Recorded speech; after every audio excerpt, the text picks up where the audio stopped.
Merci de votre fidélité à notre antenne. Bienvenue dans l'invité. Ce soir, nous allons une fois encore parler de Covid-19 ou coronavirus. Mesures préventives, que faire? Des récalcitrants pour mieux comprendre de quoi il sera question en matière de répression peut-être ou bien de recasement. Voilà, des gens qui se sentent plus ou moins qui se disent qu'ils ne sont pas vraiment concernés par les mesures prises par-ci, par-là. On va poser les questions à notre docteur Thomas Baweli. Vous êtes bien sûr le directeur général au niveau de la direction générale de l'action sanitaire, c'est ça? Oui. Au ministère de la Santé et de l'Hygiène publique au Togo. Exactement. Bienvenue. Merci Mathieu. Alors, comment vous passez ce temps-là de coronavirus-là? Nous, on n'est pas du domaine. On essaie plus ou moins de respecter les mesures que vous nous avez dit de respecter. Mais à vous-même, à votre niveau, comment ça se passe? Vous savez, Covid-19, c'est une pandémie. Ce n'est pas seulement le Togo. Il y a des pays qui sont plus frappés que nous. Pour l'instant, les chiffres que nous avons, bon, on est en train de gérer. Donc, il faut dire que nous, professionnels de santé, nous avons prêté serment. Et nous devons donc respecter ces serments, jouer pleinement notre rôle pour protéger notre population. Et par rapport donc aux personnes qui sont infectées, veiller à ce que ces personnes soient guéries à 100%. Ça, c'est l'objectif que nous, on s'est donné. Bon, il y a ce qu'on dit objectif, mais il y a aussi le résultat avec évidemment des écarts. Voilà. Donc, notre souci, c'est que la population respecte toutes les mesures prises par le gouvernement, les mesures de prévention recommandées par l'OMS que nous répétons, pour que vraiment la chaîne de propagation soit arrêtée. Nous allons y revenir dans un instant et surtout sur les mesures préventives, c'est là pour barrer une fois la voie à ce virus-là qui décime à travers le monde. Alors, à l'heure actuelle où nous sommes sur ce plateau, quelle est la situation au Togo? Alors, au jour d'aujourd'hui, le Togo a enregistré au total 36 cas. 36 cas, hein? 36 cas. Ça augmente. Ça augmente puisqu'on a eu de nouveaux cas qui ont été annoncés aujourd'hui. Et évidemment, il y a eu vraiment cet espoir. 10 ont guéri. 10 sont guéris. Malheureusement. Parmi les 36. Parmi les 36. Là, il reste 26. Malheureusement, bon, il y a un qui est pris en charge actuellement dans le centre de traitement de Cotonou. Ok. Parce que c'est un Béninois, il a préféré rentrer chez lui, vous le savez très bien. Et malheureusement, nous avons enregistré 2 décès. 2 décès. Donc, votre confrère journaliste qui était décédé, et hier, dans la nuit profonde, il y a un deuxième cas qui s'est ajouté. Que s'est-il passé avec le deuxième cas-là? Que s'est-il passé? Alors, vous savez, cette maladie qui se manifeste par des signes de prédominance respiratoire, oui. Évidemment, il y a la fièvre. Donc, elle se complique. Elle peut se compliquer. Comme nous avons l'habitude de communiquer, en fait, c'est une maladie dans 80% des cas. Ceux qui sont contaminés, même sans traitement, guérissent. Ah bon? Oui. Mais c'est ce que vous ne nous donnez pas comme information. Et on a tous peur. Aujourd'hui, même quand tu as envie de tousser, même, est-ce qu'il y a de notre habitude de ne pas le passer? On a peur de tousser, on se dit... Oui, c'est normal. Pourquoi? Parce qu'un décès, nous devons paniquer. Et la manière dont la maladie se transmet, c'est ça aussi qui fait peur. Et les gens ont l'impression que c'est dans l'air.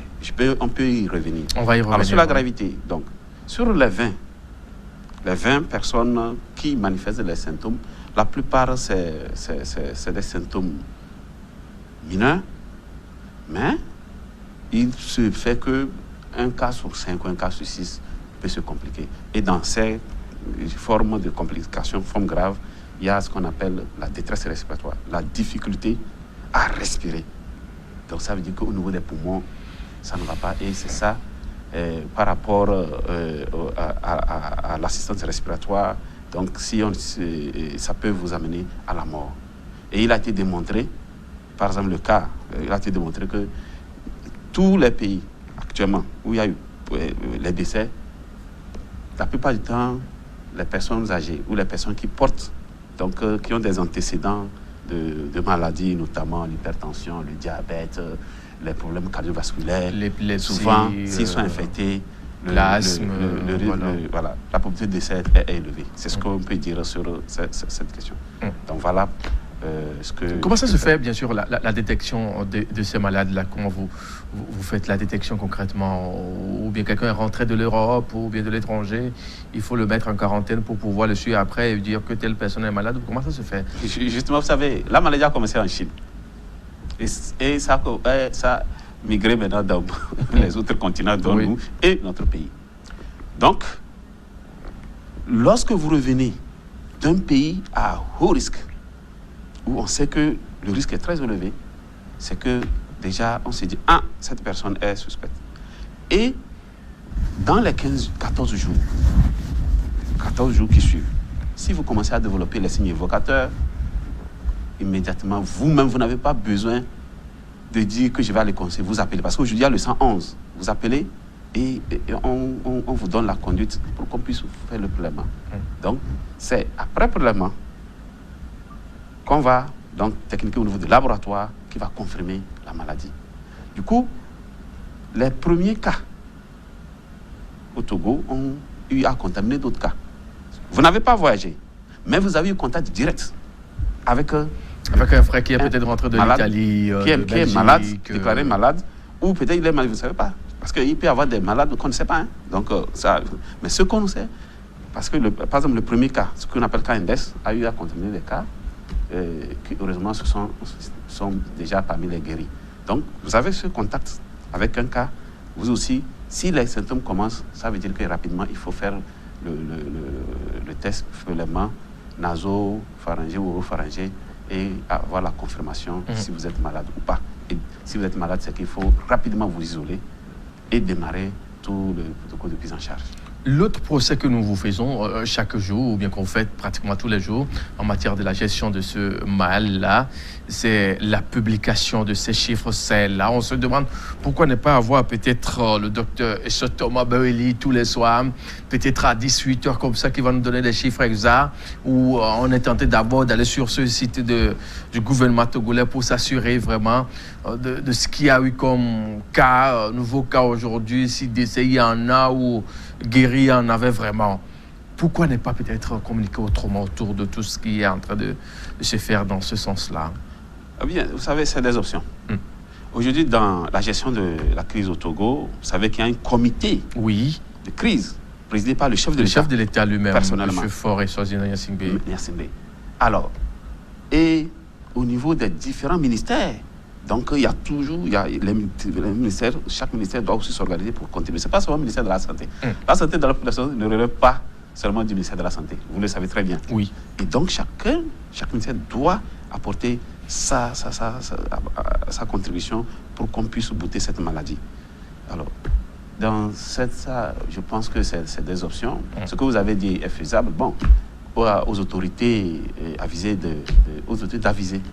Donc, nous, on n'a pas la décision. C'est ce que je peux dire. Sinon, c'est une possibilité. Oui, l'autre point également, c'est le plateau sanitaire. Au jour d'aujourd'hui, on avait dit au départ que tout n'était pas vraiment au point.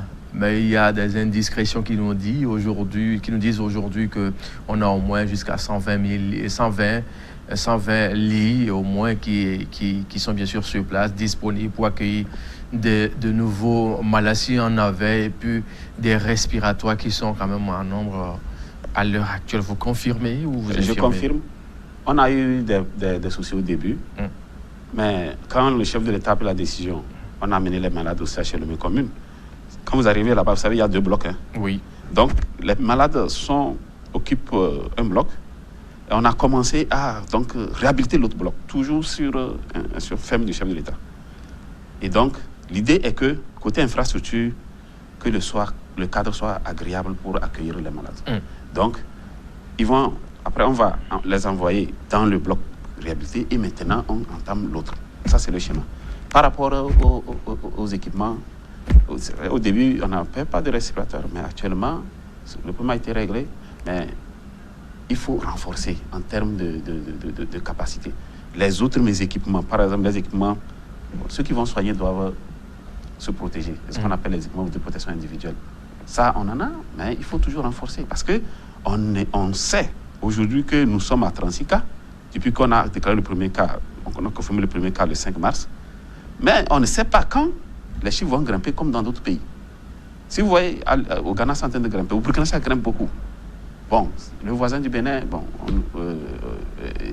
ça ne monte pas comme chez nous, mais il se peut que le nombre dépasse la capacité litière que nous avons au sachet de même commune qui est de 129 lits. Voilà. Donc, aujourd'hui, par anticipation,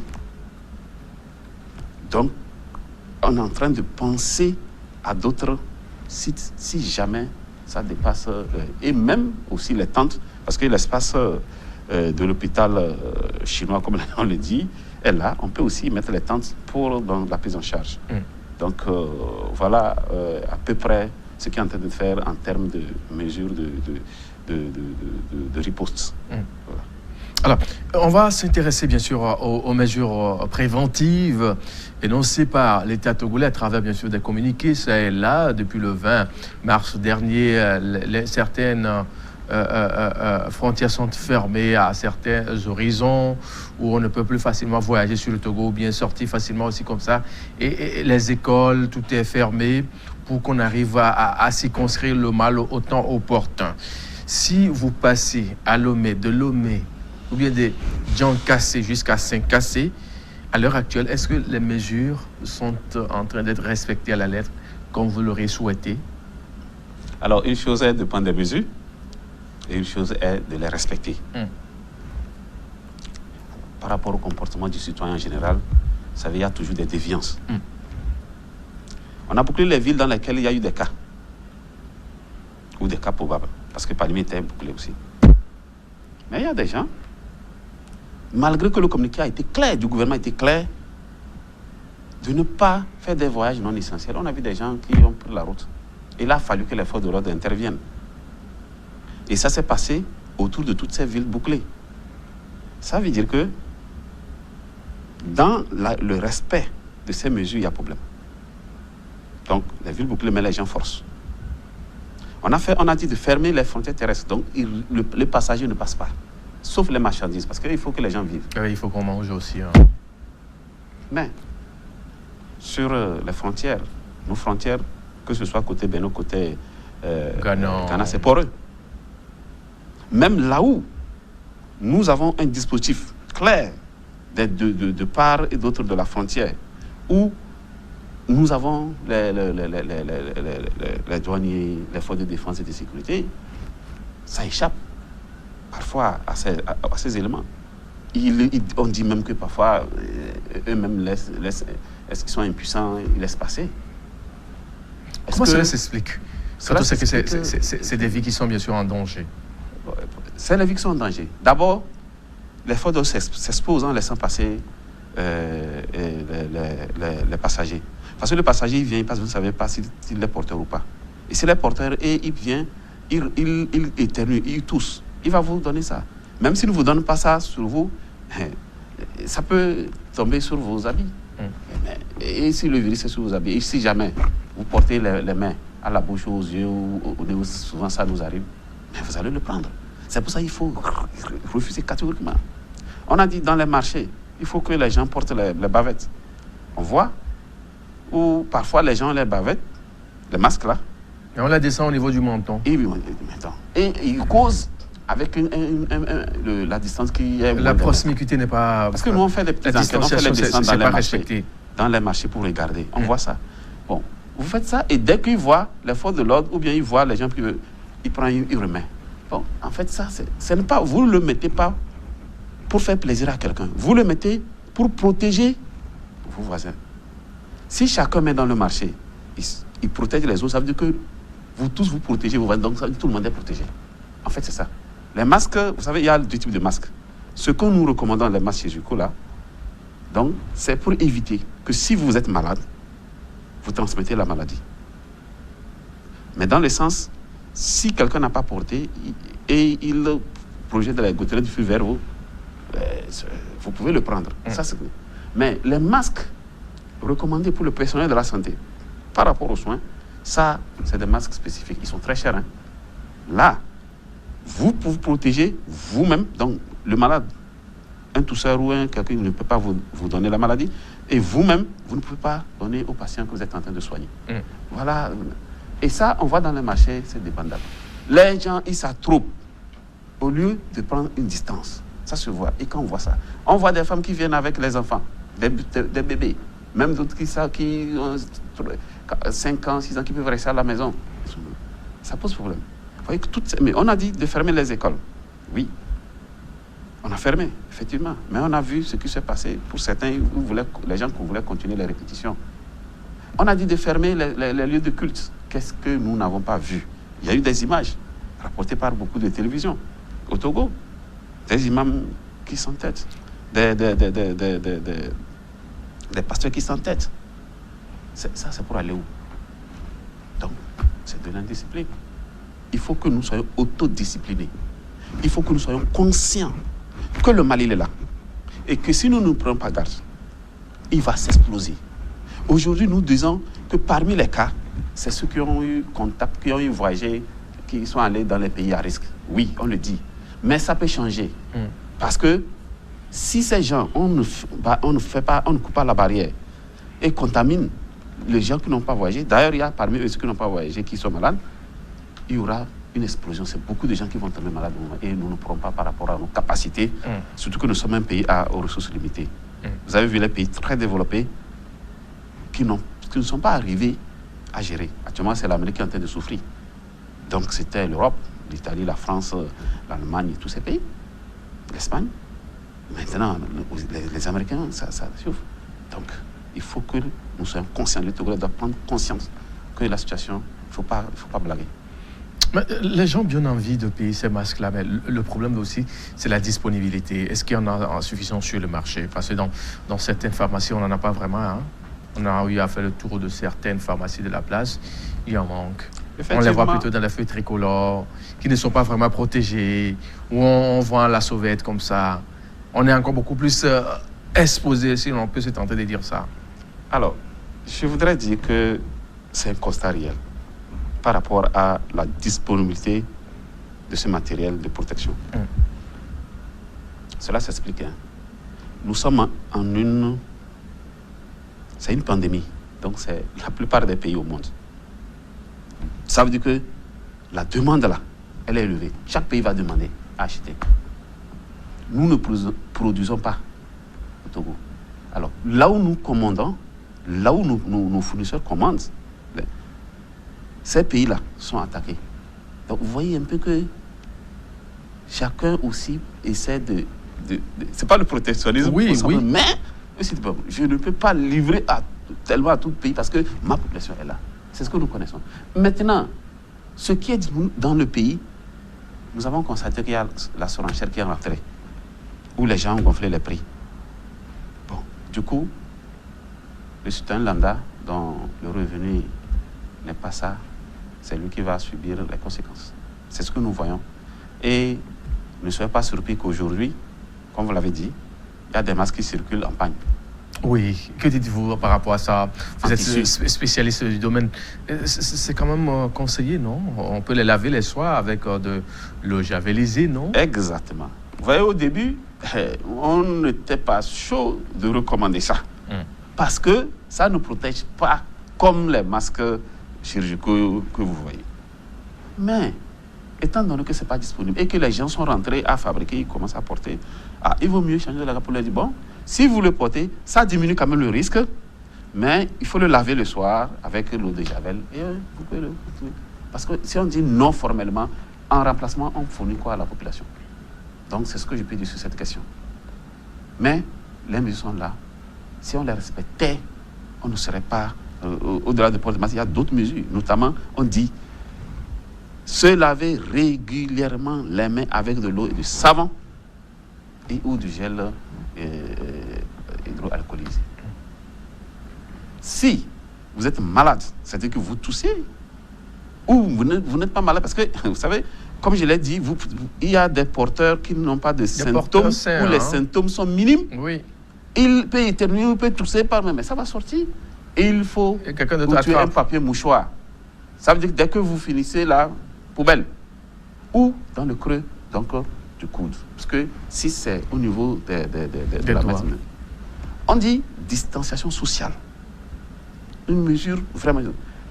Il faut respecter minimum 1 mètre. Parce que, au moins, scientifiquement, il a été prouvé que si la personne projette ça, ça ne va pas dépasser. Le virus va tomber. Saluer son voisin sans se serrer les mains ou s'embrasser comme on le faisait. Il faut le faire à distance. Hein?